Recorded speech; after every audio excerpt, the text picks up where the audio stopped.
آپ کی جانب آئیں گے جمیل صاحب، کیسے دیکھ رہے ہیں؟ کہا یہ جا رہا ہے کہ کسی نتیجے پہ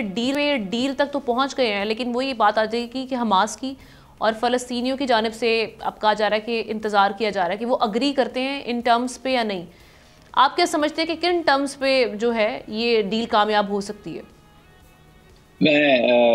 اشارہ کرتا چلوں، جو اس سے پہلے 3 فیز پیس ڈیل کو آفر کیا تھا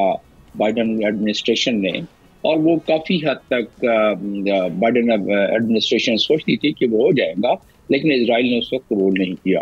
اور اس میں بھی یہی بات تھی کہ وہ قیدی چھوڑیں گے فلسطینیوں کے۔ اس وقت ذرا زیادہ قیدیوں کی بات ہو رہی تھی، اب یہ ہے کہ ایک کے بدلے میں جو بات کی ہے آپ نے 30 اور 50 کے حساب سے، وہ چھوڑنے کا ان کا ارادہ ہے۔ اس پر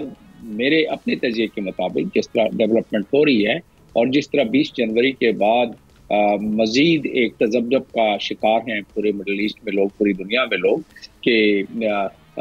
اس میں شدت آئے گی یا اس میں کمی آئے گی اس قسم کی کانفلکٹ میں جیسے غزہ کی ہے، تو ٹرمپ نے تو بتا دیا ہے کہ ہیل وڈ بریک، جہنم جو ہے وہاں شروع ہو جائے گا اگر میرے ٹیک اوور کرنے سے پہلے، میرے ایڈمنسٹریشن میں آنے سے پہلے یہ معاملہ ختم نہ ہوا تو۔ سر لیکن یہ تھریٹ تو انہوں نے حماس کے لیے بڑی کلیئرلی لکھی تھی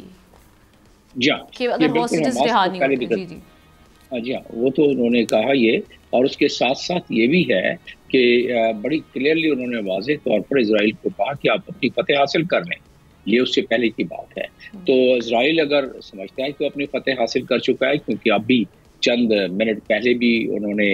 بمبارڈمنٹ کی ہے، اور تقریباً 2 گھنٹے پہلے بھی بمبارڈمنٹ کی ہے، 27 افراد وہاں شہید ہوئے ہیں، تو اس طرح وہ تو سلسلہ جاری ہے۔ لیکن چلے، ابھی سیز فائر نہیں ہوا ہے، مان لیا جہاں 46,700 سے زیادہ افراد اب تک شہید ہوئے ہیں، تو انہوں نے آج پھر مزید اپنا اسکور آگے بڑھا لیا ہے۔ تو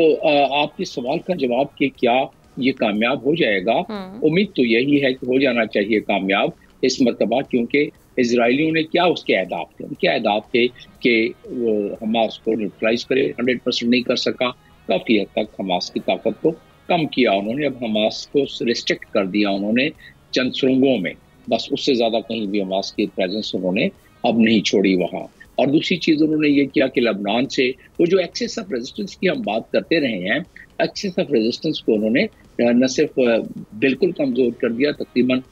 جس میں لبنان بھی ہے، حزب اللہ اور پھر حماس ادھر ہو گئے، ہوتیوں پہ ابھی کوشش کر رہے ہیں، وہ پوری نہیں ہوئی، عراق کے ملیشیا پہ ان کی پوری ہو گئی۔ تو کہنے کا مقصد یہ ہے کہ جو اہداف جس کا ذکر ٹرمپ نے کیا تھا اور جس کی اجازت کھلی چھٹی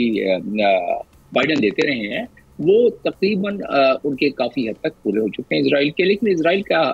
کہ اہداف نہیں ختم نہیں ہوتے ہیں، اسرائیل کا تو ایک مقصد ہے بریگیڈر کے، اسرائیل کا اس نے نقشہ بھی، یہ تو ابھی اس نے جو شائع نہیں کیا ہے، یہ تو 1897 سے ان کا ایک خواب ہے، اس خواب کو پورا کرنا چاہتے ہیں۔ مذہبی اعتبار سے زائونزم کی جو بنیاد رکھی گئی اس وقت سے ان کا یہ خواب ہے کہ ایک وطن ہوگا، وطن بنا لیا۔ کوشچن یہی ریز ہوتا ہے کہ جی ڈیل تو ہو جاتی ہے، لیکن امپلیمنٹیشن میں جو اسرائیل کی طرف سے اس پر رہنا، اس پر پابند رہنا، اس ڈیل پر، یہ کتنا بڑا مشکل ہوگا؟ اس پر ٹرسٹ ڈیفیسٹ کا مسئلہ آ جاتا ہے۔ اسرائیل پہ تو اس کے جو نیت ہے اس پہ تو کوئی شک ہے نہیں کسی کو۔ اسرائیل اپنی نیت کے مطابق، اپنے پلاننگ کے مطابق وہ اپنے آگے بھی منصوبہ بندی پر عمل درآمد کرتا رہے گا کچھ دنوں کے لیے، کچھ عرصے کے لیے۔ یہ پاز اس لیے بھی اسرائیل سمجھ رہا ہے کہ ہو جانا چاہیے، اور وہ اس لیے کہ ان کی اپنی فوجیوں میں بہت زیادہ دراڑ پڑ گئی، جیسا آپ نے اپنے انٹرو میں بتایا ہے، اور ساتھ ساتھ جو ہے کہ وہاں کی خودکشیاں، وہاں کی اپنی جو ان کو ریکروٹمنٹ میں دشواریاں ہو رہی ہیں، اور پھر آج بھی وہاں ایک بہت بڑا ایک جلسہ جلوس نکلا ہے کہ سیز فائر کو کر دیا جائے، تو ایک پریشر تو پڑ رہا ہے۔ سبسکرائب کریں اور بیل دبائیں تاکہ کوئی خبر رہ نہ جائے۔